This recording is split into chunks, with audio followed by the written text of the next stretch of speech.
Mahadevan sed, देखेगी तेरी राहे प्यासी प्यासी निगाहे.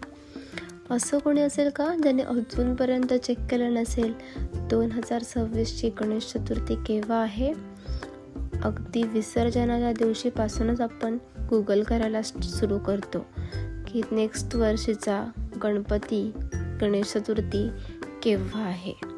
खूप साऱ्या पिंटरेस्टी आयडियाज, खूप सारे व्हिडिओज, फोटोज बघून आम्ही यावर्षी ज्योतिर्लिंगाची थीम डिसाईड केली होती.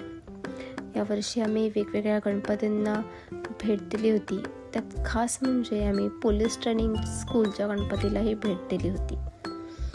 गणू बाप्पा म्हटला की तुम्हाला काय आठवतं? मला आठवते स्पीकरवर लागलेलं चिक्क मोत्याची माळ हे गाणं आणि पंचपक्वानांनी मोदकांनी भरलेलं सुंदर असं ताट. यावर्षीचा गणपती माझ्यासाठी जरा जास्त खास होता. माझा पहिला गौरी गणपतीचा वौसा होता. नदीवर जाऊन तोंडात पाणी धरून घेऊन येणं आणि येताना एकही शब्द न बोलणं जरा कठीण असतं, पण जमतं. गणपतीची भाकरी खात नाही, पण या दिवशी मात्र सर्वांसोबत मिळून खाल्लेल्या या भाकरीला आणि भाजीला काही वेगळीच चव असते. सर्वांसोबत मिळून केलेली आरती, थोड्यांचे चुकलेले स्वर, थोड्यांचे चुकलेलं लिरिक्स, चुकलेली चाल, चुकलेले ताल, चुकलेला लय, तरीही घुमटाचा घुमणारा आवाज आणि प्रत्येकाची भक्ती यामुळे त्या भजनाला आणि आरतीला वेगळाच रंग येतो, नाही का?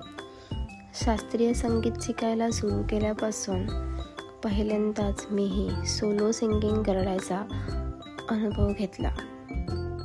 गणपती विसर्जन म्हणजे गणपती उत्सवाच्या शेवटी गणेश मूर्तीचं नदी किंवा तळे किंवा समुद्रासारख्या ठिकाणी विसर्जन करण्याची एक पारंपरिक आणि भावनिक प्रक्रिया आहे. तरीही विसर्जन म्हटलं की आपण थोडे सॅड असतो, पण नंतर पुढच्या वर्षी गणूबाप्पा परत येणार आहेत याचा आनंदही असतो. मांडावर केली जाणारी आरती, भजन, फुगड्या यात सुद्धा एक वेगळाच आनंद असतो.